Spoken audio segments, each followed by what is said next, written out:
Hello and welcome to Movie Film Studios, the only podcast that takes you inside the mind of two film studio executives as we unravel and then re-ravel the best that Hollywood has to offer. I'm Isaac. And I'm AJ, and this week we ask, why so serious? Yet again, as a young kid gets embroiled into a world of a spy who's also employed his Uber driver to create the ultimate crime-fighting trio. But before we get into something new, it's time for something old as we check in on our last feature in Box Office Report. And last week we released the rebooted Nickelodeon kids film. We rebooted Blue's Clues. The film was called Traces of Blue, and it was a gritty film noir detective story. How did that go this week, AJ? It went really, really well. Audiences loved it. Obviously, the original audience for Blue's Clues isn't quite old enough to watch this film yet, but the parents of those kids went along and saw it, and they were like, oh, here's that TV show that was always on in the background annoying the absolute crap out of me, and now it's a film that I can actually watch. So the film itself went really, really well, but I'm really, really ashamed of what we've done. Okay. So we have, as a result of the success of this film, have spawned a massive copycat fervor in the industry, and we are seeing some of the most horrific and disturbing reboots of kids shows that I've ever seen. Right. So some studio did a reboot of Teletubbies, and it's just a torture porn film now. It's horrifying, and I just like all these classic childhood shows that I watch, like Noddy. Don't go see Noddy. Don't go see the reboot of Noddy. Because like, oh man, he nods all right as he's stabbing you multiple times. Oh God, it's like Noddy the serial killer. Yeah, Jesus. Yeah, it's horrifying. But the thing is, like, it's all our fault. We proved that gritty, dark, grim reboots of old kids' TV shows is an absolute moneymaker. And honestly, like, I can't take it anymore. I can't go to the It's local like cinema. a certain part of your childhood is just sort of being ripped dying. away. Much like the Teletubbies have been ripping the flesh off each other's bones in that Saw-like torture films. Exactly, yeah.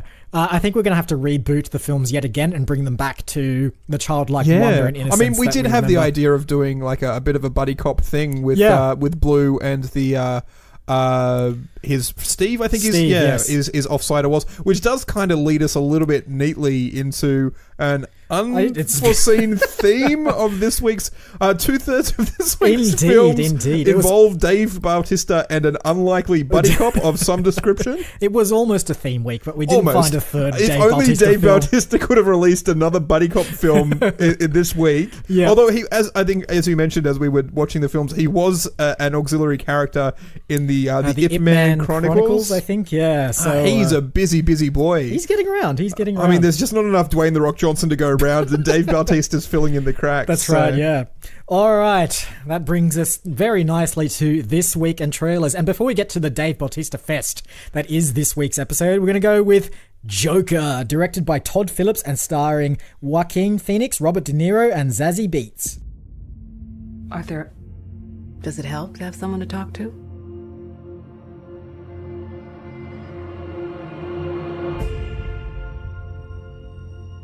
My mother always tells me to smile and put on a happy face. She told me I had a purpose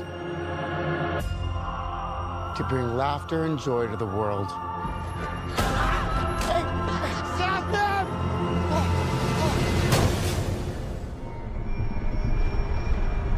Is it just me? Or is it getting crazier out there? This is a nice... this is interesting. I quite like the look of this. It doesn't feel like the garbage DC's been putting out for a really long time. Yeah. It also, like, thinking about it, doesn't have a look of a film that's full of CG, special effects, big battles, car crashing, green screen nonsense. Yeah. It looks like a properly shot... It's a character film. It's supposedly from the very early 80s. It looked to me like 70s, apparently 81 is where it's set, and it feels like it is of that era. Yep. So we are dealing with the origin story of the Joker, which surprisingly is a tale that hasn't really been told in sort of live action form, unless you count the very brief backstory in the 1989 Batman film with Jack Nicholson. So Joaquin Phoenix plays the titular character. He is a failed comedian, or he's trying to be a comedian, but his life is not really going that well. There's sort of shots of him sort of playing a clown who is, spinning one of those...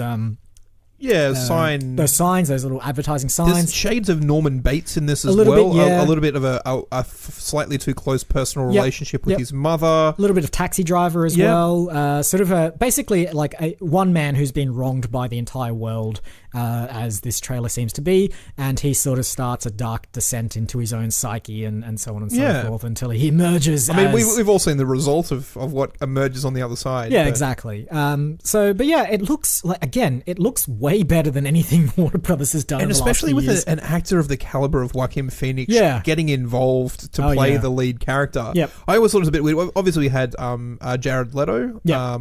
In the most recent iteration of the Joker in Suicide Squad, and he was creepy as, but like really. But he's not an Oscar. Actually, I was going to say he's an Oscar. He absolutely is. I think he won for Dallas Buyers Club. Yeah. All right, my argument is just fallen to pieces. I'm sorry. Joaquin Phoenix, Heath Ledger won for that. Jack Nicholson is like the most awarded male actor, I think, in terms of the Academy. I'm pretty sure that the only Joker who hasn't won an Academy Award is Cesar Romero from the original Batman TV series. And to be honest, like the sort of last few shots of this trailer have Joaquin dressed up in the kind of traditional Joker outfit, except it's a 1980s inspired Joker outfit, so it does actually look like Cesar Romero's outfit.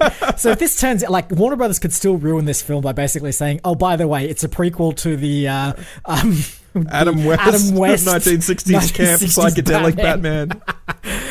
Anyway, so yeah, good luck, Warner Brothers. Just try not to screw this one up like you've screwed up every other one. The other one that's really worth noticing here is Todd Phillips, who's directing. Yeah, what the hell? You may know him more as a frat stoner comedy director because he did The Hangover, he did Old School, he did Project X. Yep.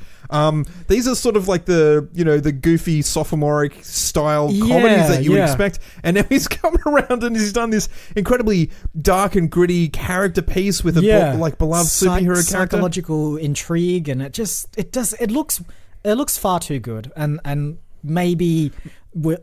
Maybe they've just got someone who's good at cutting a trailer together to make us all get super excited. Like there's like the music track, which is a cover of Smile When Your Heart Is Breaking, Smile something. I can't remember what that song's called. It's probably called Smile, to be honest. Probably, but it's very creepy and moody and atmospheric, and I just really hope that comes through in the film, but I've been wrong before.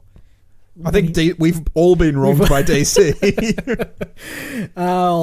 Anyway, go and see that film later this year. And now we begin the Dave Bautista Fest. First film for you is My Spy, directed by Peter Segal and starring Dave Bautista, Chloe Coleman, and Kristen Schaal. I'm just not that good with people. But there is one thing I'm good at.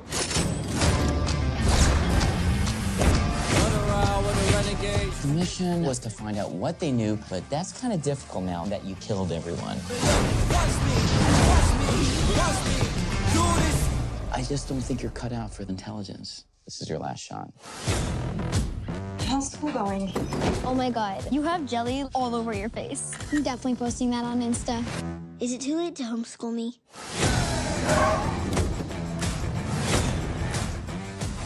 Are you CIA?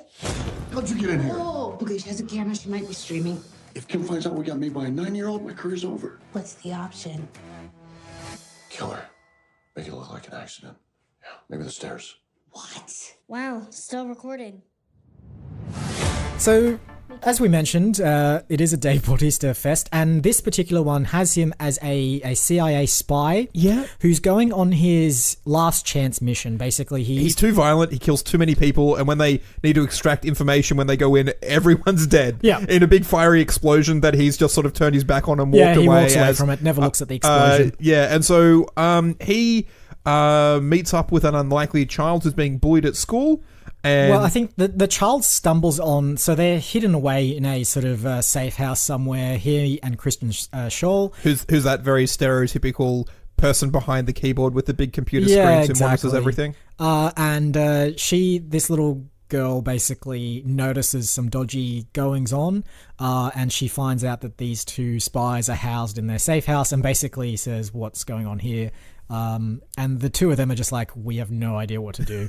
So basically, the natural conclusion is we will take her on. I think she wants... She basically bribes them. Yeah, she bribes them because she's being bullied at school, and she's just like, you're the big CIA person. Yep. You can teach me how to take care of myself, how to be assertive, how to be a spy person. And in turn, she teaches him how to notice happiness in the world and joy in the world, and not like assess everyone for the potential threat and everywhere that you walk in as with their every exit route and every most likely place to find guns.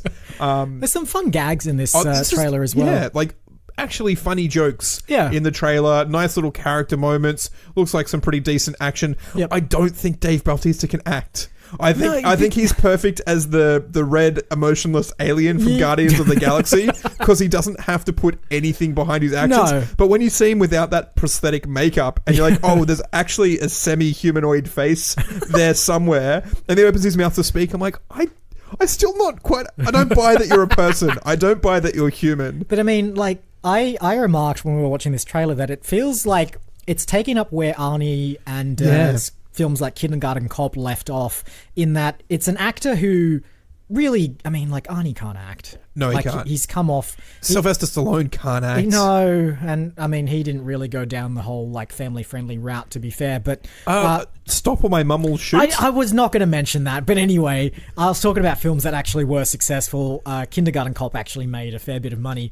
But, like, it's the whole, like, playing off the whole... putting an actor or a person of his caliber, who's usually renowned for playing the big hulking... dangerous hitman sort of style, and putting him in a situation that he really doesn't belong. And this feels like a continuation of that. And, like, it's great to have another film like that. It's been a while. It has been. I think there was a big spate of them in the early 90s of, like, because we had all of those guys doing the big action films of the 80s. Yep. Did Jean-Claude Van Damme end up doing he probably did. I don't remember. Street Fighter? No, Street Fighter doesn't count. No, he needs to have done he did Double Team with Dennis Rodman. It's true. I'm not sure if that counts. But it's very much we had an era of big hulking guys being... action heroes, and now let's turn it on its head. Is it going to come out of the same thing with we've had big hulking guys be superheroes, and now it's like those franchises are dwindling down. Hopefully, finally, we might get something else. But the thing is, like, the person before Dave who was doing these kind of films was Dwayne "The Rock" Johnson. He was. The problem with Dwayne "The Rock" Johnson is that he can actually act. Yeah, and he's very charismatic, and he's very quippy.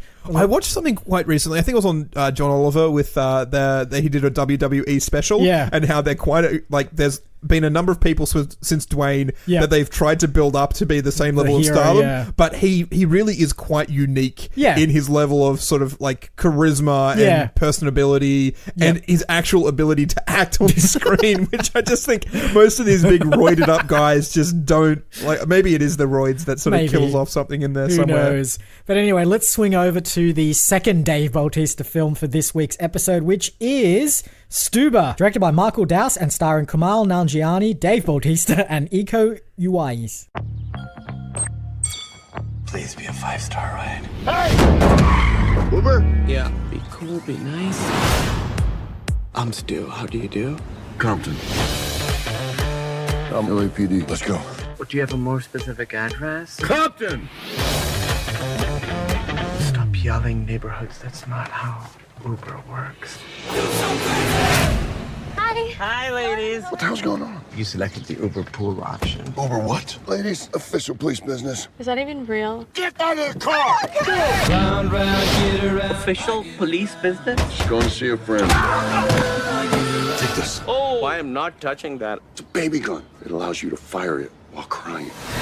So Kumail Nanjiani is one of my favorite comedians. Yep. I'm very happy to see him in films. Yep. And the basic premise of this one is he plays an Uber driver who obviously making extra money at night, Yep. doing something that he probably doesn't enjoy so much.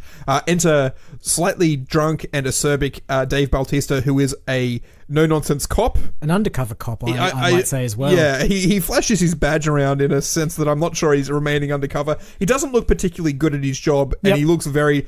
I'm not even sure if there's an alcoholic sort of air to this, but he's very gruff. He's very... rough and tumble. Yeah, and he essentially commandeers Kumail Nanjiani to be his driver as he goes around, and they get themselves into an escalating series of events with the criminal underbelly of whatever city it happens to be set in. Let's put it this way: the premise of this film makes no sense. It is actually Collateral, the Tom Cruise and Jamie Foxx, where Tom Cruise is an assassin who gets Jamie Foxx to drive him around. Yep. It's that, but a comedy with a buddy cop, Dave Bautista. So anyway, Dave Bautista is going around trying to track down criminals and getting into fights and gunfights and explosions and all sorts of stuff. Car chases, and Kamali is just sort of there struggling to keep up, basically. And Dave's like trying to teach him various things, like how to shoot a gun. Look, I kind of think the previous one, My Spy, where there's definitely life lessons to be learned on either side.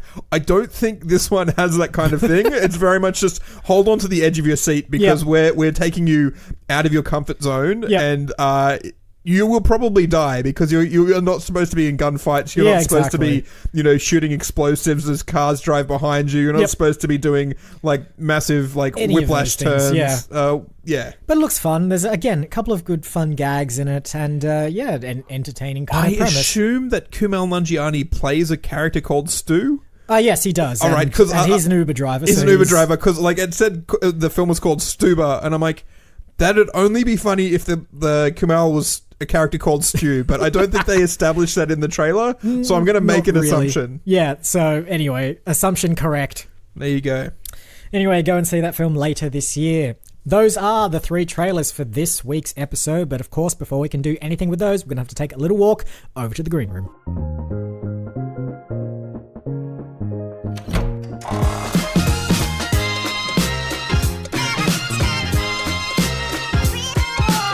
And here we are. Let's have a quick recap of this week's trailers. We have a psychological prequel story of a well-known superhero villain. Great. We also have Dave Bautista Buddy Cop. And we also have Dave Bautista Buddy Cop. All right, I believe it's my turn this week to choose. Look, we're going to make another Dave Bautista Buddy. I mean, it has to be done, and it also saves time trying to do primary casting. Exactly, but the film that I'm taking is Joker. My mind is blown. That is a phenomenal blend. Yeah. So, what do we do if there's a psychological superhero origin story who that character is Dave Bautista's unlikely fish out of water buddy cop? We don't necessarily have to do superhero per se, but I do like the psychological angle, and it needs to be a buddy. And I think it does have to be an origin story of a character. You know what? I've got it. We do Dave Bautista, and his buddy is Dave Bautista. Split personality or twins, one of the two. Okay, I like it. And that because it also reminds me of, like, if talking about action heroes doing bad comedies in the 90s. Yep. Twins. Yeah, exactly. Like Danny DeVito and Arnold Schwarzenegger twins. At some stage, Dave Bautista could become pregnant, and we could throw in some Junior in there as well. Yeah, all right. Does that happen? Have you not seen Junior? No, I have, but like, should we do that in ours? Probably not. Okay. But I think they're the tropes that we're drawing upon. It's a shame because I had this whole idea of like Dave Bautista giving birth to himself. I actually probably more like the idea of there is actual regular Dave Bautista. Yep. And then there is his son who is not his son, but is just a clone of Dave Bautista. So we have this generational thing where you probably have old Dave Bautista. Yeah, okay. Actual age Dave Bautista, and then we cast someone who is Dave Bautista's son, who he has to teach all of the knowledge of being how it is to be a Bautista. Yeah, but really they were the result of a secret government experiment. Oh, absolutely, yeah. And it's got elements of the bad Star Wars prequels where they're like cloning Boba Fett or Jango Fett to be stormtroopers. Yep, but I can add the psychological torment into this now. So if we say that, Dave Bautista Jr. is made from regular Dave Bautista. Maybe it's because they took a little part of him. Like there's part of his genetic coding that they've physically taken from him so that regular Dave Bautista doesn't have it anymore. And it's just that psychological torment of, I must get my part back. Must get it. All right. I kind of... Well, when you said that, like, maybe like he's actually physically missing his little finger. Maybe. And every time that they create this new genetic Dave Bautista, the previous Dave Bautista has to give up. And so there's like a rite of passage. Why? I don't know why.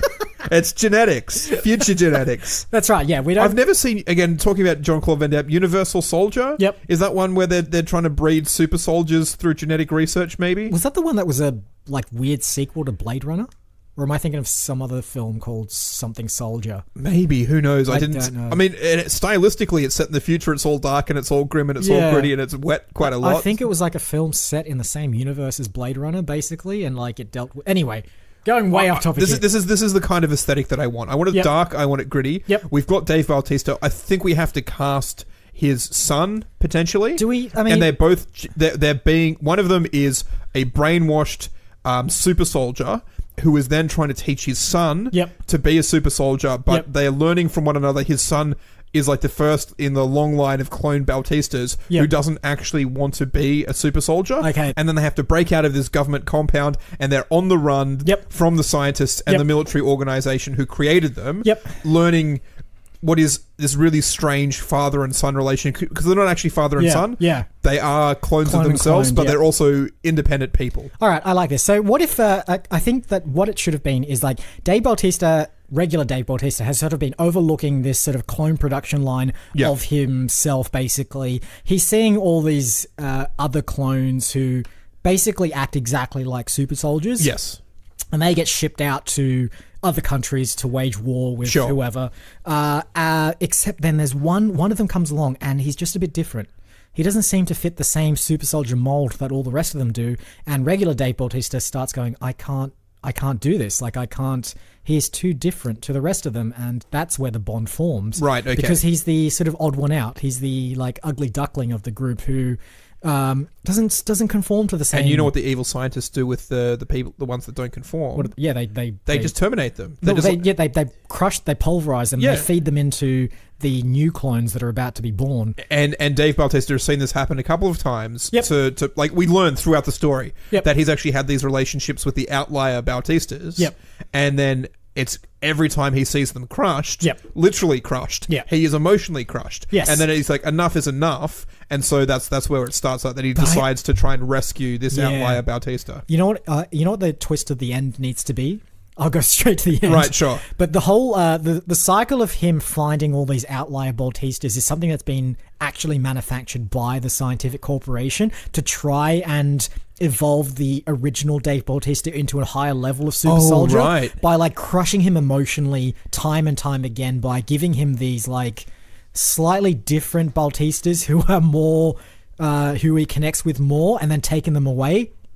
It's just been this whole scheme at the end. He thinks it's just like a random occurrence that keeps happening, and the one that he actually takes out is like the first time he's ever done it, and he feels like it's his skills and his like talent that's doing it, but really it's all orchestrated by this like shady scientific corporation. Guess what? There's 1,000 other factories breeding 1 million other Bautistas. Exactly. All trying to get this one result of him being emotionally crushed. Guess what? Also set in the Blade Runner universe. Yes. This is Tyrell's original experiment before there wasn't a Nexus 5. I can't remember what the... So we leave off from the end of Blade Runner 1. No, before. Prequel. Yeah. All right. So okay, great. These are the original, these are the Nexus ones. Yep. They're trying to they're trying to perfect the human emotion of these replicated humanoids. I think they got to Nexus 5 or 7 or something in the original Blade Runner film. One of the higher numbers. Maybe this isn't even 1. Maybe this is 2 or 3 or 4. 3 or something. Yeah, one of the beta versions. We'll get some boffin who knows about the Blade Runner universe to flesh it out for us. Yep, great.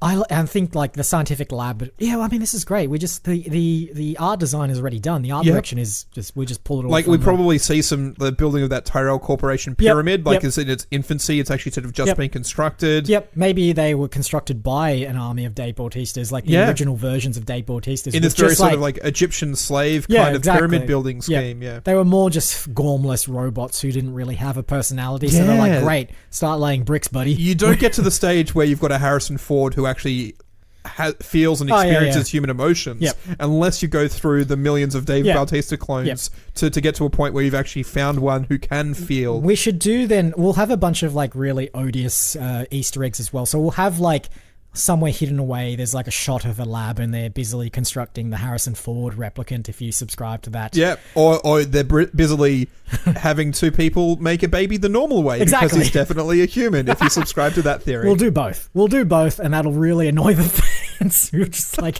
you have not answered the question and you've made it worse. All right, cool. We get to meet Voight Kampf. Who invented the eponymous test machine? Yeah. All right, great. All right, this is great. And the turtle who lays on his back in the hot desert sun. He's in this one as well. All right, great. We should meet the original owl as well from the Tyrell Corporation that they ended up replicating. Anyway, so what needs to happen then? What's the outcome for like OG Dave Bautista? Or like before he realizes that he isn't really OG, like obviously the reveal at the end is that he realizes that he's not the original and that he's one of many original Speaking Bautistas. Of, I'm fairly sure that's also the twist at the end of The Sixth Day with Arnold Schwarzenegger. It is actually. This has actually, if we want to make it dark and gritty, Road to Perdition has this like the same sort of father and son journey, which I quite like. So we can steal elements from that as well. So we have like Dave Bautista taking on the security forces of the Tyrell Corporation who have been sent in. So this is like pre Blade Runners. Yes. So they just work for Tyrell Corporation and they're just like security staff. I'm fairly sure the Blade Runners themselves, the organization, had to be formed because of rogue Dave Bautista. Dave Bautista. Yeah. He's the impetus that formed that organization. So you know what I think then should happen? The way that the film should end is that Dave Bautista like unleashes all the other Dave Bautistas into the world. Yep, and then he's lost like Tears in the Rain. Exactly. He just fades away into the mist, into the rain, and basically we cut back to the Tyrell Corporation and is it William Tyrell? I don't know. The guy with the glasses is like slamming his fists on the desk. And then he just calls up his contact in Chinatown, the guy that makes the eyeballs. Yep. And it's just like, begin the Blade Runner program. Yeah. And then it's just like, cut to black. And then he crosses out like Nexus 3 on a piece of paper and writes Nexus 4. And we know that and then the Vangelis score kicks in and then the credits roll.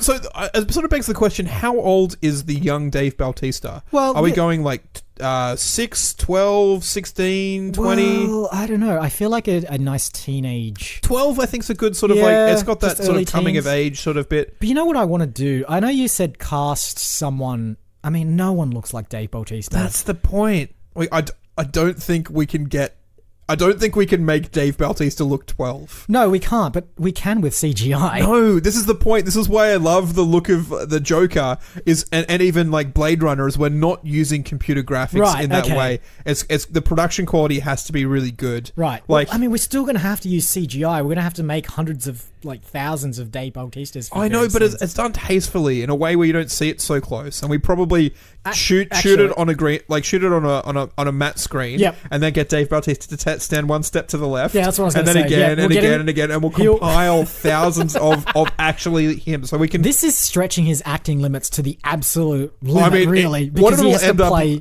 It'll end up looking like we've just got the same sprite and just animated it and then put it over, because he's just doing exactly the same thing in each shot. It's like, well, that doesn't look like the realistic human movements of an actual human. It was like, well, it's Dave Bautista. What did you expect? Like, no, Dave, don't do exactly what you did in your last take. Do something slightly different. And then he just says in his like deadpan Guardians of the Galaxy style way, it's just like, what if my hair's moved in that previous take? All right, cool. Sure. We'll shoot him several thousand times to make sure that we're not really using CGI in this film. It's all going to be matte comp together in camera, like they did on the original Blade Runner. Exactly. All right, cool. There's got to be a young actor who is like, like in my mind, Jake Lloyd is like really no, but like that kind of like style of kid who had promise as a child actor we could now sort of further their career instead of going back to school and being bullied and turning into a bit of a delinquent like Jake Lloyd did. We actually say, hey, no, beyond that child acting, we're going to give you the opportunity to be in the Blade Runner prequel with Dave Bautista. So you know who? The only child actor that I know that is kind of in the Jake Lloyd mold is the one from Iron Man 3 and Jurassic World. Ty Simpkins, I think his name is. So Nick Robinson is the older brother, is that one, right? Yeah. I think it is. It's Ty Simpkins. Because the children actors of Jurassic Park films haven't really gone on to do much. No. So is this the opportunity for Ty Simpkins? I think so. Granted, he's 17 now. Oh, it's too much. But I assume that. And could you believably, in your heart of hearts, think that he was the clone of Dave Bautista? Well, look, Jurassic World was shot in 2015, right? So that was 4 years ago, which means that the kid in that film who's meant to be 12 is actually 13. 13. All right, damn it. It works out. Damn you, Matt. You foiled me again. No, he's playing like an 8-year-old in that film, right? Oh, who knows? But he looks young. There's got to be other good kid actors somewhere. You know what I watched the other day, which I enjoyed a surprising amount, was Goosebumps. Oh, yeah. The Jack Black one. Okay. That, like... And to me, whoever cast that film did a perfect job. They had incredibly funny actors from lots of different places. Jack Black wasn't on form for Jack Black, but even not on form, Jack Black is quite good. Yep. The trio of 3 kids who are unraveling a mystery were fantastic. The auxiliary adult characters were good. Yep. And it was sort of like, they tastefully sort of handled the premise. Yep. It descended a little bit into madness towards the end. Yeah, fair enough. The thing that I really took away was casting in that was great. Yeah. So I think we don't need to cast a young Dave Bautista. We just need to cast our casting director, and that's going to be whoever was the casting director from Goosebumps. All right, great. This is great because we usually have to audition casting directors. Yeah. Now we don't have to. No, casting director from Goosebumps. Whoever was the casting director on Goosebumps, and if you're listening right now, get in touch with us because we'd love you to cast our film. We need you to find a young Dave Bautista, please. Please, very much, please. It will be the casting challenge of a lifetime. Good luck with that. But really, the entire film hinges on that because... Dave and whoever this actor will be do have quite a lot of work to do. Yeah, exactly. They're going to be carrying the film, and all their clones will as well. All right, I think the final thing we need for this film is a name. We're tempted to use the Blade Runner name, but I don't want to because it's pre-Blade Runner. It's pre-Blade Runner. The Blade Runner doesn't exist. Yeah. What was the number of Blade Runner 2048? What was 2048? Yeah, that sounds about right. One of those numbers. Can we call it like Nexus 3? Is that? I think so. I think it kind of works. Yeah. The Nexus 3?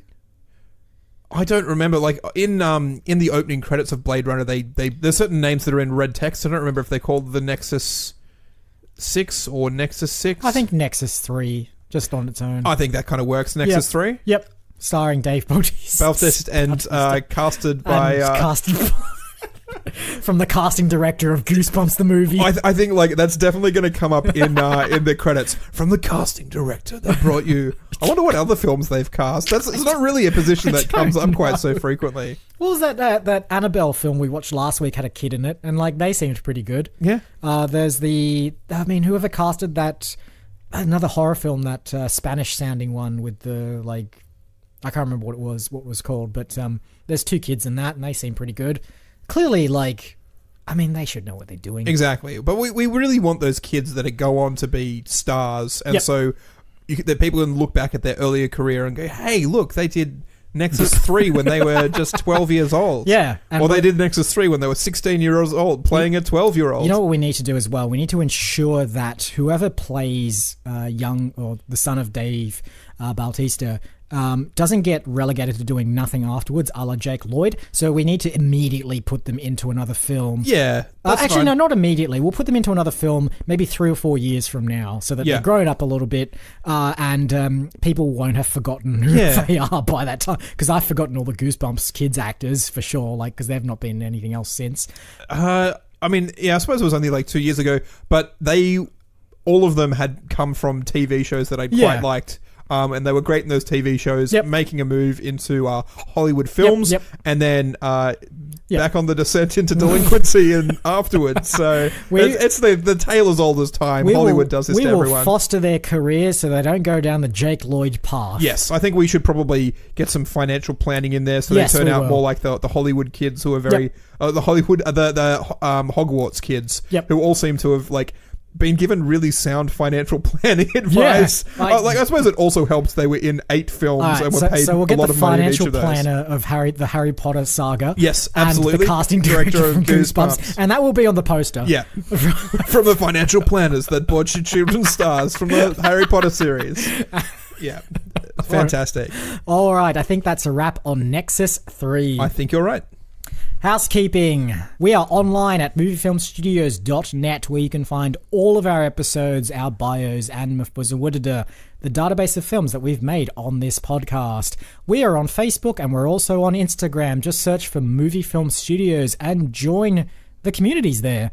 On Facebook, we post emoji clues and anagram clues and translation clues as to the trailers we've watched. It's very easy this week. I think the longest trailer has 6 letters in it between Joker, My Spy, and Stuba. Not a lot of room. There is a Joker emoji of just a Joker, so that made my life a lot easier. Cool. Stuba, the only word that anagrams that is Buster. And My Spy just doesn't Google Translate very well. In any language that I put in, it's mio spiro. I'm like, oh, thank you. Es mio spiro. I'm like, mosh speledo. I'm like, it's just a possessive pronoun and a noun. It's not going to be garbled no matter how many cycles I put it through. So that's all right. Congratulations if you recognized one of the many languages that I put it in this week as being My Spy, because it pretty much still says My Spy no matter what language it's in. Look, we've had complaints that the game is really hard, so maybe this is It's true. This is the week to get involved. On Instagram, we've started posting some little animated snippets of the episodes as well. So if you don't really feel like, sampling a podcast by listening to an entire 40-minute episode, how about a 1-minute snippet? Yeah. Where it's just a completely out of context bit from the podcast. Feel free, if you have little bits that you think would make good little animated posts, let us know your favorite moments from episodes, and who knows, provided they're a minute long, because Instagram's limit is pretty hard on that. If you, like Dave Bautista, have a bunch of clones and they're looking for various ways to listen to our podcast, have a look for us on Podbean, Spotify, YouTube, iTunes, pretty much any other place that you get podcasts from, our website, and just do a random Google search, see what comes up. You might get Movie Film Trailers, which is the YouTube channel that we use to watch trailers every week, who aren't a subsidiary of ours for some reason. And I think that's it. All that remains this week is to thank you once again for listening. I've been Isaac. And I've been AJ. Roll credits.